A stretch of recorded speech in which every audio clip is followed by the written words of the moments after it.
Welcome back to another episode of the CSK8 podcast. My name is Jared O'Leary. In this week's episode, I'm interviewing Martin Urbach. Martin and I met several years ago at a conference in New York, where I was honestly blown away by his level of understanding on things related to critical pedagogy, activism, education for liberation, etc. In this particular episode, we talk about the importance of intentionality in education. We discuss exploring the social, political, historical context that can be explored in an educational experience. We also discuss student choice and agency in the design of a space or experience.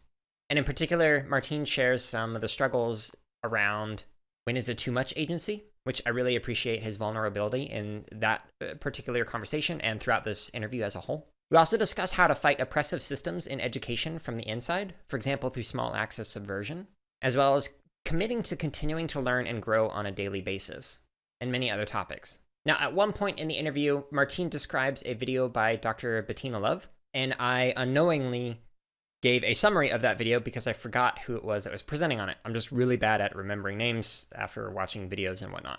It's a fantastic video that I highly recommend people watch, and I've linked to that as well as several other resources and books and courses, etc., that are relevant to this episode. Those are all found in the show notes. So simply click on the link that's in the description or visit my website, which has nothing for sale, nothing like that. My website is just simply jaredoleary.com. Anyways, enough plugs. All right, so I'd like to now begin with the interview with Martin introducing himself. My name is Martin Urbach. I am originally from Bolivia, right in the heart of Latin America. I moved to the United States in the year 2000. I'm a musician, I'm a drummer, I'm a composer, an arranger. I teach music in a public school in New York City, and I'm also a youth organizer and a restorative justice practitioner. So can you tell me the story of how you got into educated-related activism? So I think it's one of those stories that it goes in and out and left and right and through. Is like I moved to the United States to study drumming, specifically jazz drumming, and through that, like I lived in New Orleans, and back in New Orleans, like you're doing as many gigs as you can. I think that's kind of how you measure success. Is like, I had 39 gigs this week. I am successful. The next week I have 42 gigs. And then through my time at the University of New Orleans, I started doing a little bit of teaching outreach and then doing like private lessons here and there. To be honest, like I always liked the private lessons, but to me always they feel like a chore. They feel like, okay, this is going to work. And once I started doing like classroom lessons or bigger, like say like drumming ensemble lessons, that to me felt more like liberatory. It felt a lot more fun. So I've always kind of like done education in one way or another. And then when I moved to New York City for my master's degree at the Manhattan School of Music, I joined the community outreach office for the Manhattan School of Music. And through them, I started doing quite a bit of education in public schools. And that felt really good to me. And as soon as I started doing it, I became overwhelmed with like lesson planning and what it is that I want to teach. And I've never felt like it was my space in education to be like, I'm going to be the drumming teacher that teaches you the rudiments, or I'm going to teach you how to sit correctly and the technique. And right. I love all that for myself, but I've never really felt like I want to do that part myself. So in the path to discover what kind of educator I am and like what's my passion, but also what's my service, like I began realizing that one of the things that I was most attracted to in education is the idea of like social consciousness, and like even before social justice, like I think maybe this was 2007, this idea of like what it means to be a socially conscious individual, what it means to like use education for liberation, and what it means to use specifically music education for liberation, whether it is like instrumental music or music technology, and also for togetherness, right? Like how can we use education as a way to foster togetherness? I'm a jazz musician, so everything is around relationships, everything is about trust, everything is about improvising together, everything is about taking unknown risks. And so what felt natural to me is to develop a curriculum and also to learn about social accountability and social justice and activism. And then through that, it's like one of those things that the more you learn about it, the more you realize that you don't know much about it. So you want to learn more, so I began reading books, and mainly like critical pedagogy, but also like learning about racism in the United States as a white Latino immigrant. I was socialized to never really think about racism, specifically like anti-blackness. I was always socialized to be like, I don't see color. We're all the same. One love. But teaching in the public schools in New York City taught me that that's actually not the way it is, right? So the more I did teaching and the more I would develop this, what I now see as like non-transactional relationships with students, the more I would learn about stuff like stop and frisk, which was the NYPD, the New York Police Department's policy of just like racially profiling mainly black, but also black and brown young men and frisking them and roughing them up for no reason. Yeah, basically harassment. Oh yeah, I mean fully harassment, like state sanctioned harassment. Like less than like I think 3% of the people ended up having like a weapon on them or drugs on them. The more aware and the more I built relationships with students, the more I would find that, oh, that student that just came to class and is all pissed off or upset or crying or just like with their head down, it may not be because they're bored. It's like Right. they just got harassed by 3 police officers. Or, and the more just learning how to navigate the system of being a white educator in a system of schooling in New York City, where I was teaching mostly students of color, led me to do deeper work in my own positionality. Mm-hmm. And so, long story short, it like teaching like a C major scale to me felt like just like not enough.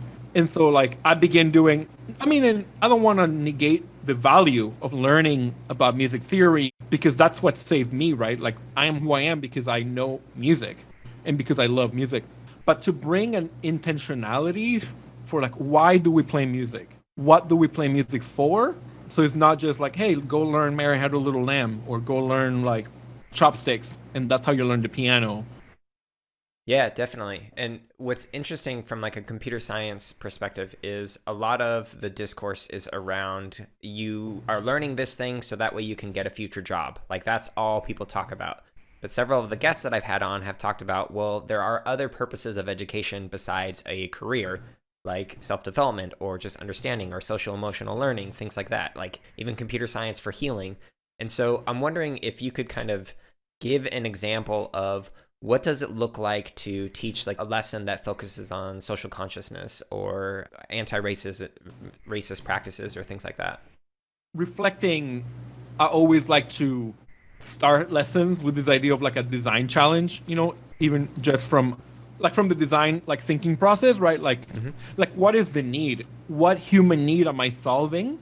Like I like to think of education as like we're solving a human need, not solving in the sense of like by the end of this unit racism is going to be solved, but like we're yearning towards a world that doesn't yet exist but that we can see, right? So like for example, I've done a lot of work with makey and recyclable materials, right?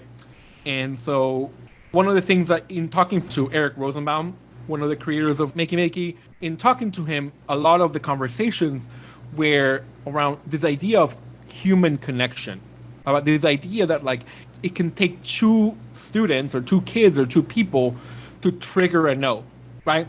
So like, yes, go ahead and learn that C major scale, but really focusing on what it might feel like to practice consent between 2 people to hand clap and close that circuit in order to play a song like Lean on Me, which is based on the C major scale. So you go like clap, clap, clap, clap, clap, clap, clap, clap, clap, clap, clap. So mi, re, do re, mi, re. How you can build a lesson around teaching the C major scale, which I as a music teacher want to do because I see the value in it. But then you're using this piece of technology that wasn't really created to teach a C major scale. It was created to create connection, right? Like Jay and Eric talk a lot about like this human connection and this idea of looking at things for what they can be, instead of just like assuming that everybody wants to high five each other or hug each other or set up a kissing booth. Let's practice consent. Like, hey, would you like to play this song? Would you like to try? How does it feel like to say, hey, would you like to give me a hand clap so we can play the song? And for somebody to say like, no, I'm good. Actually, I don't want that. Or say, yes, that'll be great. Or you know what? I don't want a hand clap, but how about a handshake? Well, you can't really do a handshake because when you're doing the handshake, the makey and the computer like software doesn't know that you're just wanting to do one hit. It's going to keep on like re-triggering it. Yeah. Oh yeah, but I really want to do a handshake. Oh, let me go on Scratch and let me figure out how I can do that. Right. And so like then you have students taking accountability of their own education and actually doing what you want a computer programmer to do, right? And also a jazz musician. Yep. To like engage in path that you don't know what you're looking for, but you from the outside you're just clicking and clacking, trial and error, but you're going through a process of discovering the world. And that can be for that, or that can be for like, you know, like I am not a fan of using bananas for makey stuff. Like I'm using makey because I have a lot of experience. Mm-hmm. What does it mean like to make a piano out of bananas? And that's like really fun and really great. But what does it mean to be in a positionality in which you can waste 5 bananas, you know, live in a country like the United States of America where we waste a banana because it's a little bit bruised, when you have people that are really dying of starvation? I mean, bananas are very racialized in this country, right? Like the Chiquita Banana Company, especially with like US intervention in Latin America in the 60s and 70s. You can trace the migrant caravan from 18 months ago directly to, you know, US imperialistic military intervention in Latin America. You know, like what does it mean to like use 5 bananas to create a little keyboard?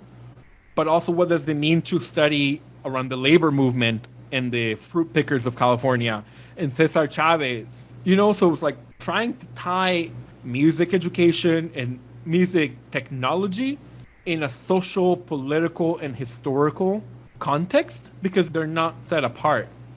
The way you describe that reminds me of Janet Barrett's discussions on like the multifaceted nature of looking at a lesson or even a piece of music in terms of like if it's a gem, like there's many angles that you can look at the sides from. And so you might look at it from music related performance concepts and practices. You might look at it from a historical practice. You might look at it from an imperialistic side, etc. So yeah, I really like that. What are some of the surprises that have like come up when you've introduced some of these lessons and pedagogies in your class? So like I can't remember who's the researcher that talks about things seen, things unseen, and things unforeseen. I've been thinking a lot about like it's impossible to not be biased, you know, like, and it's also impossible to like predict everything, which is one of the beauties of teaching a lesson. But like, for example, for 2 years in a row, I taught a course at a high school level for juniors and seniors around using design thinking and also using like YPAR, youth participatory action research, to create musical instruments. I call them musical instruments to change the world, around using makey and using recyclable and found objects to create music instruments. Now, this was a STEM class that high school students were half put in as a parking lot for kids that already had all their credits, and then half of the students picked being there. One of the things that I didn't realize is that a bunch of kids were like, yo, I'm not passionate about music in this way. I don't want to make a music instrument. Like, I don't care about making a piano out of like cardboard and tinfoil, but I would love to make like an MPC. I would love to make a sampler that I can use to explore like mental health. Some students were like, you know what? I don't really want to do any of the projects that you're talking about, but it would be really nice to create like a soundboard. My sister is a Marine and I haven't seen her in 2 years. And we used to connect around BTS, around like K-pop. And so I want to make a soundboard in tribute to my sister in which every button was a picture of her sister and he played like a specific sample of a K-pop song. So one of the surprises were how if you design the space to be open and you don't police it, youth will meet it. For sure, there will be some kids that will be like, whatever, man, I'm not doing anything. And they won't do anything.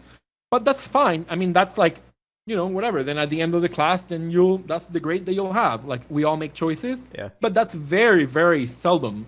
The majority of people want to be creative. They want to do something.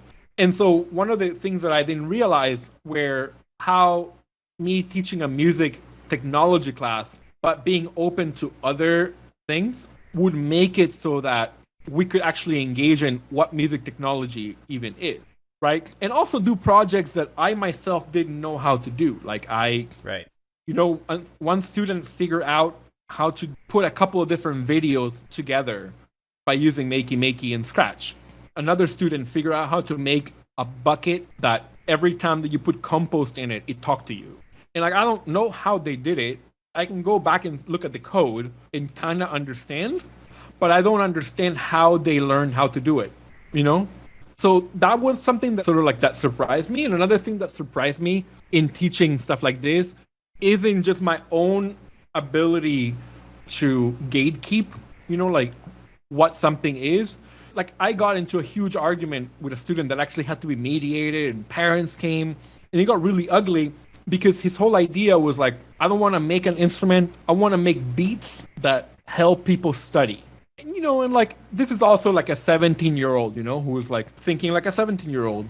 And me being like, no, my dude, like, this is like you have to iterate. You have to do some kind of coding. And he was like, well, but why? I want to solve the world, but like, I want to figure out and I want to research what kind of music can mimic Ritalin or Adderall on the brain. And I'm like, that's dope. You should do it, but I need to see the iterations, or I need to see. So one thing that surprised me about me is like how I walk the line between, being an educator and holding kids accountable and saying like, if we are engaging in a design thinking process, you really need to collect data, but also being a little bit hands off and being like, if you're that passionate about something, go ahead and do it. And then if you fail, you fail, which was something that in the time I wasn't willing to do, because in the time I was like, no, you're doing it how I'm saying, because you're going to end up just like going on Soundtrap and making like a boom bap, boom, boom bap, sampling like a lo-fi keyboard sound off of YouTube. And that's going to be your semester project. And that's going to be disrespectful. It's funny because which is in a way what he ended up doing, more or less. But it surprised me that I was like, in the interest of holding the line, I perhaps didn't let him do what he wanted to do to begin with, which would have been brilliant. Yeah, walking that line of like, I'm totally a fan of open-ended projects and whatnot. So whenever I gave like, here are 3 example projects that you can pick from, the 4th option was always propose your own, like every single time in the class, because I wanted kids that opportunity. But sometimes they propose something where I'm like, okay, you already know how to do that thing. What are you going to learn that's new? And trying to get them to dive deeper into that, it was tricky navigating that at times, because like I always was striving for continuous learning. So whenever a kid would turn in a project, I'd be like, okay, now what are you going to learn next? Like, it was never, okay, now you get a game day. No, like, okay, you learned something, you showed your understanding of it, you completed it and in your own timeline. Cool. Now what do you want to continue to learn? And like continue to just dive into that. It's sometimes difficult. Like, as an educator, whether it's music education or music technology, it's something that we have to fight with. Like, this like need to hold the line, need to be like, but the project says this is what the project is. Right. And even in open-ended projects, like, when you're working in a system of like formal education, if a project doesn't have a rubric, and if I'm not grading it by the rubric, I'll lose my job. Anytime that we're part of a system, we can't just be like, screw it, I'm not part of the system, I'm just going to do whatever I want. Right. But actually like naming what the system is and seeing how we can fight against the system from the inside, but also naming that like, I can't just like, I'm part of a science teaching team. All of a sudden I can't just be like, oh, whatever, like, you don't want to iterate 3 times, whatever. So in those cases, like, you need to have a really good reason for why you don't want to iterate 3 times. So I know we've kind of unpacked this more in the past. So I'm hoping that you can share some of it with the listeners. So you mentioned systems, and in education in particular, I know that there are systems of violence and oppression that are going on. And I'm wondering, like, if you all of a sudden had a magical wand and could change some things, what are some of the first things that you would change, and why do those kind of come to mind? Every time that we talk about like the systems of oppression, I think it's important to name like our positionalities, because like I look at these systems of oppression from the outside and also from the oppressor side and also from the defender side. It's not like you're either or. We're both, like I'm both like a racist and an anti-racist as a white dude. Like I'm both, like I've been socialized in a system that is racist, imperialist, patriarchal. Bell Hooks talks a lot about that. I like to think of it more of like this one thing, like think of it as a hydra. You like chop off one head and then 3 more appear. And then you chop 2 more and 7 more appear behind you. Yeah. It's like something that you have to kind of do every day. I was just talking with coworkers today. It's like, I think this ability to commit to doing anti-racist work day in and day out, and like the kind of anti-racism that is actually like anti-patriarchal and anti-colonial, there's a lot of conversations around decolonizing spaces, but like, anti-colonizing. Some folks talk about like indigenizing spaces. So I like to think about the kind of anti-racism that encompasses race, gender, homophobia, right? Like sexual orientation, like ableism. Like schools are some of the most ableist places. One of my colleagues and good friends, like Jesse Rathigeber, talks a lot about how ableism is baked in the pie. Like a school is an able place just from the design. So how we can be antis, right? Like all of the antis, and knowing that work is messy, and also knowing that work is day in and day out. Like I could have been an anti-racist yesterday, but I can be racist today. Today, very well, I could stand to defend the rights of my female students to not being sexualized by the system. And tomorrow, I can police their wardrobe. Right. It's not like an on and off switch. It's like, I think Angela Davis also talks a lot about how you have to do anti-racist work every day. So I think that the one thing that I would talk about, whether it is in music education or in computer science education, is a commitment to become an anti-racist educator every day. And also Dr. Bettina Love talks a lot about abolitionist teaching. All of these antis function on power, right? So like at some point we have to own that, and how much power are we willing to give up? Like in order to interrupt racism in your place of work, are you willing to jeopardize your job? Right. Are you willing to become a co-conspirator as opposed to just an ally? Dr. Bettina Love talks a lot about how like an ally is like, hey, I'm sorry that somebody was racist to you. Or, hey, like the racists or the cops are coming, or the racists are coming. But this idea of like a co-conspirator, like putting their body on the line. Yep. How much are we willing to put our bodies and our jobs on the line in order to interrupt oppression? And I think that that's really what is needed. I mean, I'm not saying like burn it all down. I mean, in a way I am saying burn it all down, but I'm not saying like, get rid of your job and quit your job and set it all on fire and burn the bridges. What I'm saying is like, it's so urgent that we, especially we, the people that hold the most power in the system, which in schools and in societies in the United States is like white folks, able-bodied white folks, able-bodied male, large, extroverted folks, right? Christian, Catholic, all of the identities. How can we use that as part of the piece that informs our transition from allyship to co-conspiratorship in lesson design, in our teaching?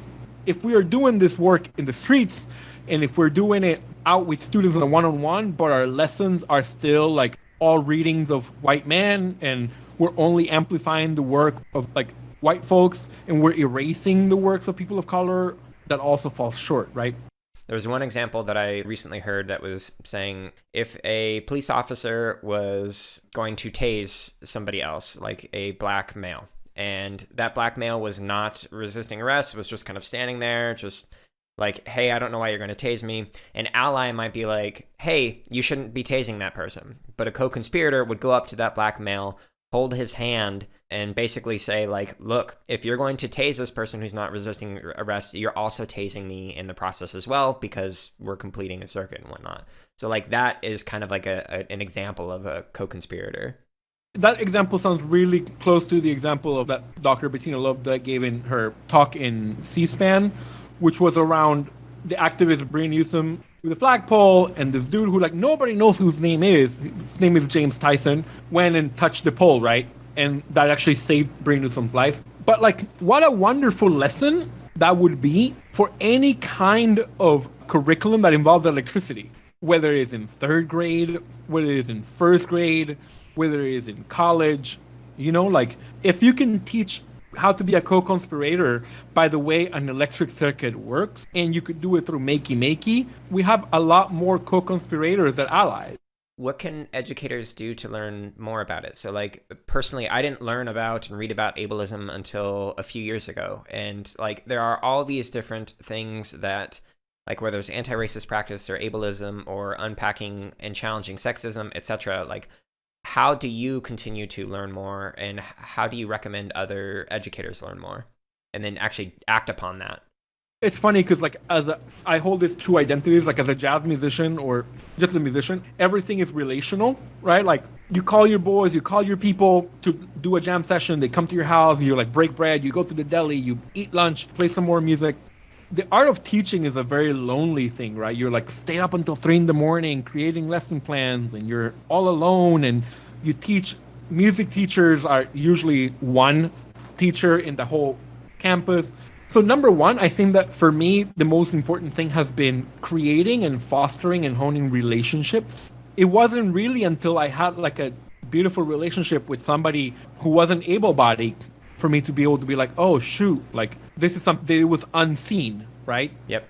So like I did not know that this happened. And also in that commitment to become more anti-racist every day, I think is the commitment to educate yourself, to like seek, you know, the never-ending seek of knowledge.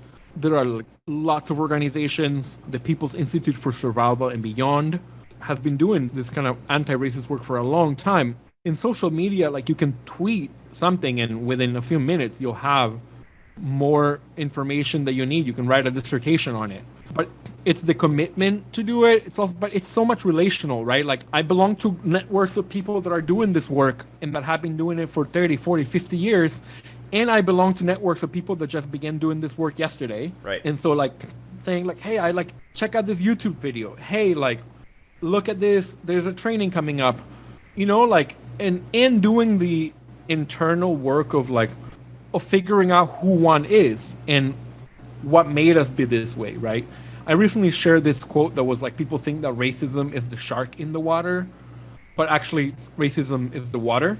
Once we can stop thinking that like we are these individuals in like a system that works well, actually looking at the system and being like, I'm going to commit to read authors of color. I mean, that's like a wonderful thing. Not because white authors don't have anything to say, as a way to undo this system in which still to this day, Black scholars and Black writers are only expected to write about race and racism, right? I guess you do it the same way that you would do it like as a musician. Just started taking singing and guitar lessons. I found a singer who I love, who's a great singer, and I'm paying him. And like he's my singing coach. And we meet every week over Zoom. And it sucks because singing over Zoom sucks. But we still do it. And whenever there's a vaccine, we're going to meet in person. And so the same thing, like I hate teaching drum lessons over FaceTime or Zoom. I just heard about Jamtrack, which is like a open-ended software that I think lets you jam in virtually real time with people that are, I don't know if 300 or 3,000 feet of you.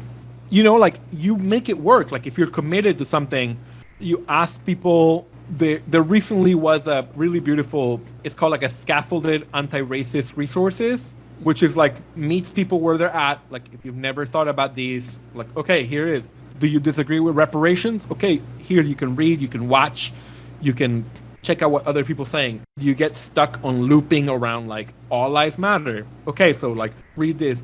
That's accounting that people want to do the work, right? Like people have to want to do the work. But also I think that's the power when relationships come in. Like I have plenty of friends that do it with me, where they're like, call me and say, hey, like, I've noticed you post something that seemed problematic. Let's chat about it. Yeah. And I do that for certain people, but those people are folks that I like, super trust, right? Like, they're not just messing with me. And also, they trust that I'm going to engage. So I think the power of creating relationships that are intentional, I think, is pretty liberatory. So what about the educators who have kind of been silent, whether it be fear of repercussions with jobs or fear of accidentally saying something that's problematic or taken in the way that was not intended, etc.? Do you have advice for any educators who want to speak up or learn how to speak up? Janelle Monáe says it best. Like, Janelle Monáe has this quote that says, silence is our enemy, music is our weapon. I think that at a certain point, it goes back to being a co-conspirator and ally. Like, are you willing to put your body on the line? I'm also speaking from a privileged position of being like a white person, a man. I work in the public school systems in New York City. I have a union that, as flawed as they are, they will back me up, like, Yeah. I can't just get fired for whatever reason. I mean, although I could, they could always find a way. But the status quo has always used, not just in education, but especially in education, this idea of a pink slip or like firing papers to keep people silent, right? To keep upholding the status quo, right? So I think at some point we have to decide, like, are you going to be the kind of educator who lives in fear?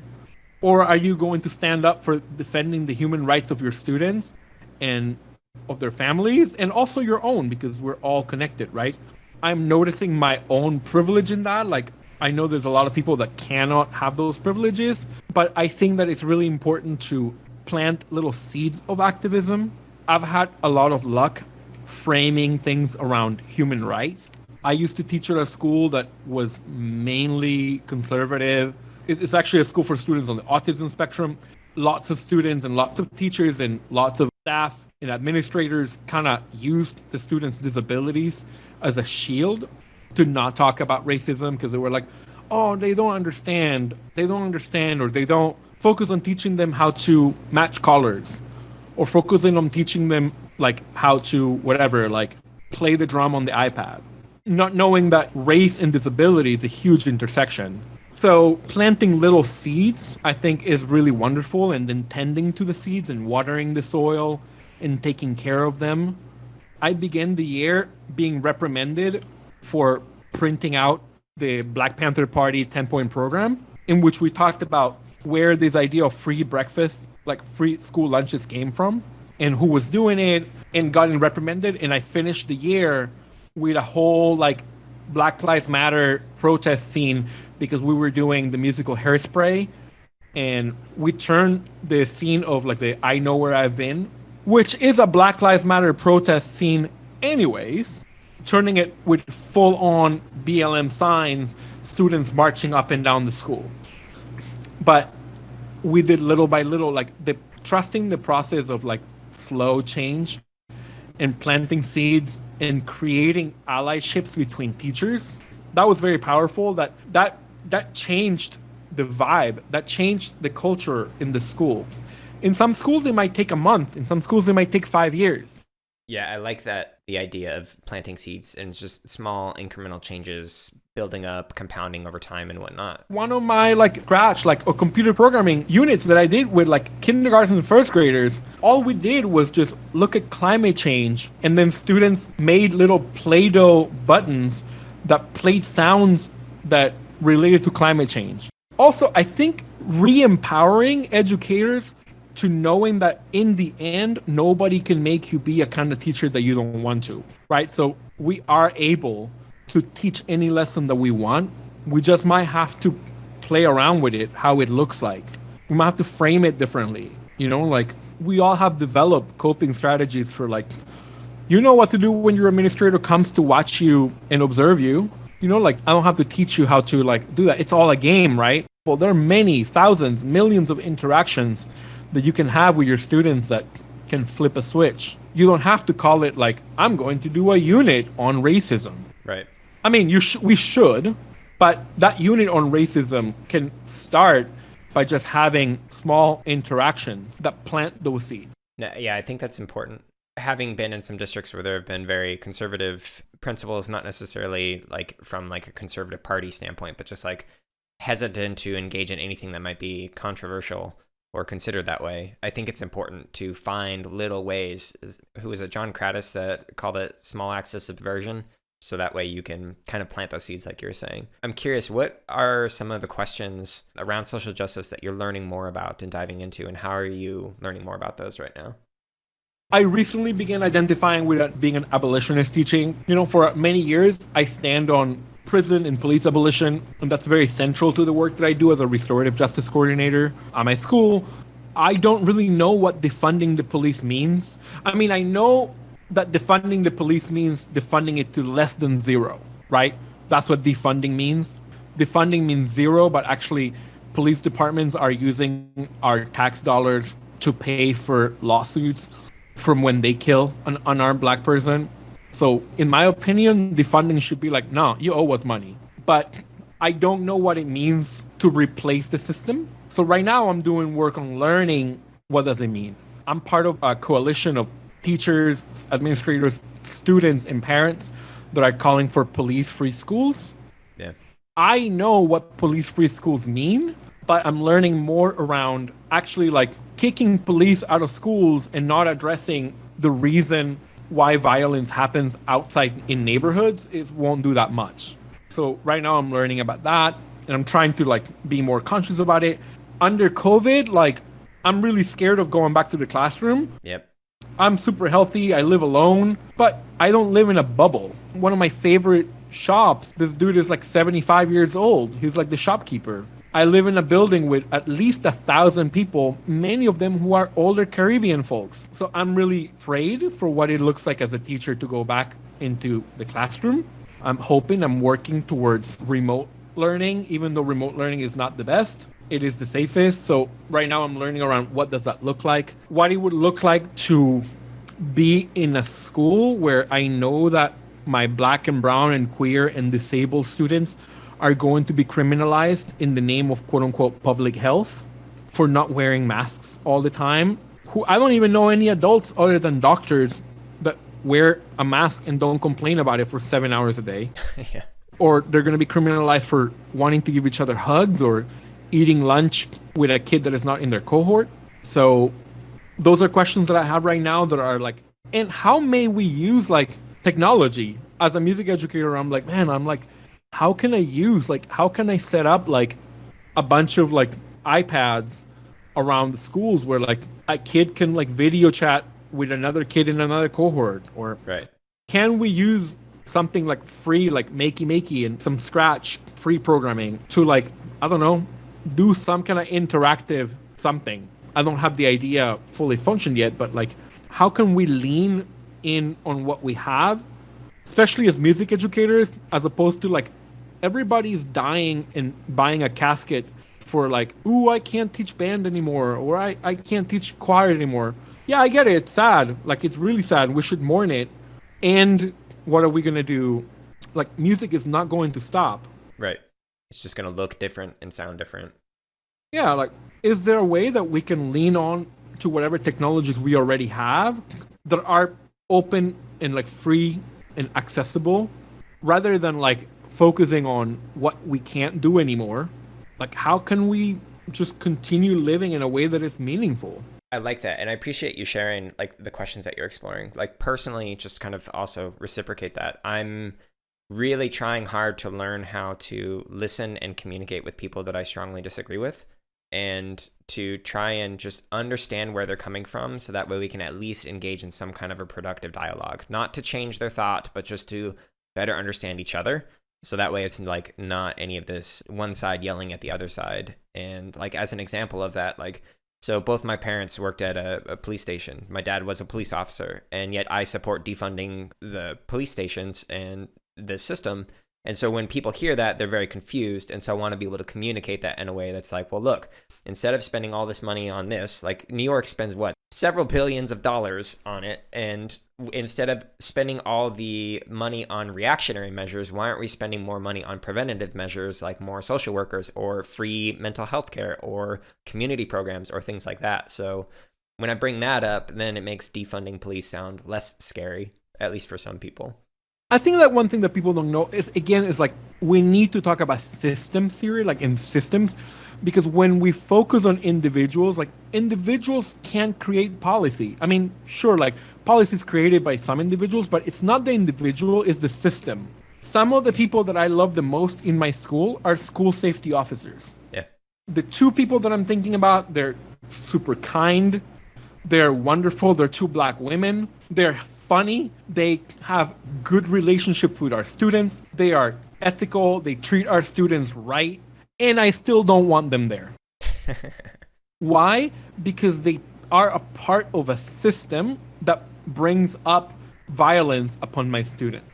Yes, I would love to retrain them as peace officers and whatever there's a talk. They don't deserve losing their jobs. As a matter of fact, I want them in my school. I don't want police officers in my school. So when you shy away from talking about individuals, so I'm not talking about your dad, and I am talking about your, like, you know, like, it's like people are like, whoa, but my uncle is not a racist, and he's a cop. Like, that's, I'm not talking about your racist or unracist uncle, but it's the same thing in teaching. You know, it's like teachers, we are also a system. Like, one of my intersections is I'm an anti-racist music educator. I have in the classroom been and done racist things, and I am a part of a system of people that do that, right? And the system itself is racist and misogynist. There's this podcast that's called Left, Right, and Center. They call it civilized discussions. I don't like the word civilized because it's been used to like tone police people, especially like black people and indigenous people, like genocide with the Carlisle schools, like a whole bunch of people in the name of civilized. But it's people, it's like somebody on the left, somebody on the right, and then like a mediator that is like in the center having conversations. And I'm not necessarily interested myself in having those conversations because my energy is spent elsewhere. Yeah. But somebody has to do it, and I think it's important. So I've learned a lot from listening to that, and I learned a lot from listening to Democracy Now!, and I learned a lot for the part. So I think that, again, like, go back to relationships. Like, if you can have a conversation that is based on relationships where you can hear one another, I think that's the main way people are going to change their minds or even begin to try to understand one another. What do you wish there was more research on that could either inform your practices in terms of what you do as an anti-racist music educator or help others better understand the practices that you are doing and why you're doing them? I mean, to be honest, I wish that there was more research published by non-white, non-able-bodied. I mean, to be honest, I wish there was more research published by folks on the autism spectrum, by autistic people, or people on the autism spectrum, depending on how they identify. I get really tired of reading research around music ed in autism from like folks who like are not on the autism spectrum, or at least don't disclose, like, which I guess, you know, nobody owes me closure. There's so much research around like white folks talking about critical race pedagogy. Man, there's a whole lot of black folks who are being gate kept, who are doing this work, you know, like same thing with like technology and computer science. I have loved Mitch Resnick's book. Like, that's an amazing book. I want to see where the other 500 or 1,000 books, you know, around like indigenous computer programmers or queer or trans. I mean, like, you know, where is like the research? So much research on trans music education is by like cis music educators, like cis white women. Right. And it's like, why is that the fight that you're fighting? That's always like a question that I ask. Like, so many white folks are doing research on like racism, but like, where's the research on whiteness? I would love to see more research on technologies that are either free or easily accessible to people. I mean, Makey is amazing, but it's still $50. And not that those guys don't deserve selling it for how much they sell, because it's brilliant, but like, where are the things that everybody can access? And how can we develop a system where you have folks who are monetizing off of, like, how much is MIT monetizing off of technology? And where is a place like MIT's role in funding things that are open software? I guess they do it with Scratch and with plenty other things that I may not know about. Yeah, they do have some open courseware stuff, which is nice. Like, you can learn like entire courses or like units of study with some of their online like MOOCs and not. But yeah, I totally understand where you're coming from. I mean, I also think that education should be free. Yeah. I need more time to think about how I feel about this. But part of me is like, I know, like, for example, like a small private school like Sarah Lawrence, like upstate New York, they're having a really hard time, right, with COVID and enrollment. And, they actually might go bankrupt because it's a tiny school. I don't feel too terrible that people are like, yo, I'm not going to pay $50,000 a year to sit in my house on Zoom. And I kind of wish, like, Harvard has like a $40 billion like endowment, something like that. Like, I don't feel bad for Harvard. Like, I don't. Like, if it's gonna break, may it break. Like, what is the social justice part in being like, hey, we have all this money that we were planning on using for building a new stadium or a new gym, and instead, until there's a vaccine, everybody takes classes for free. Right. And our instructors get paid. Right. Because teachers' salaries come from student enrollment, which is like, well, how about you just write policy so that they don't, so that your professors and your adjuncts are still getting paid, your students are still getting their education, and in a year, you go back to charging $60,000 a year. Yeah, I totally hear you on that one. I'm totally biased because like working in education, who's married to somebody who's a music therapist studying social work, like I think both education and mental health services should all be free. So that's my own biases on that. And they are in other countries. Right. I mean, they're not free, like people pay it through taxes but it's not like what we value, right? We value Einstein's and we value like Dr. Fauci's, or I guess maybe now we don't, but we don't value like what the process of getting there, right? When Dr. Fauci got all his degrees, like how much did it cost to go to school? I mean, I have public school teacher friends who are getting their doctorate degrees and are getting in like $250,000 in debt. Yep. They're never going to make that much money. As a public school teacher, yeah, is not going to happen. How do you prevent the burnout related to that? So in education, you're not making a lot of money. You're working a lot, especially now with COVID. And you in particular are engaging with heavy issues that can be, I guess, for lack of a better word, very draining emotionally, because it's that weight of knowing there's all these problems and being yet only one person trying to enact change. Like, how do you prevent that burnout?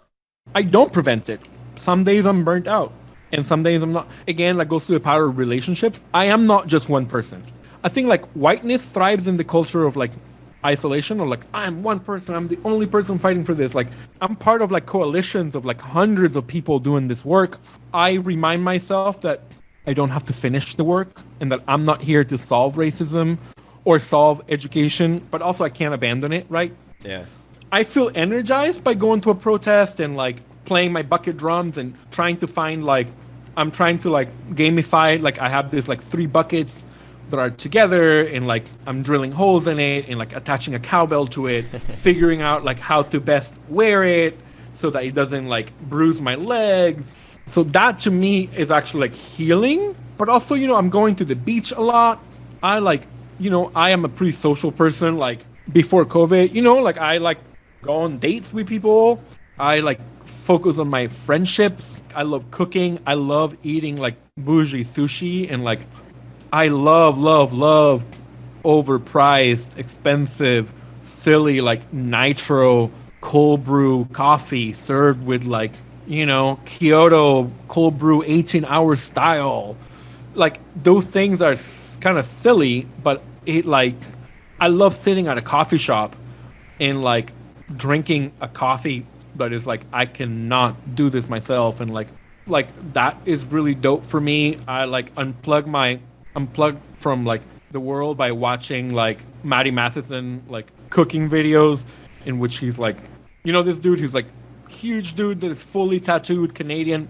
He makes delicious food, but he's also like super crass and like, and it's like dope. It's like it's fun. I'm like making beats. I recently began exploring Ableton. Like I never had the time before. And so some days, I mean, I'm in therapy, I do therapy every week. Some days I am pretty burnt out. Yeah. And some days that I don't do the work.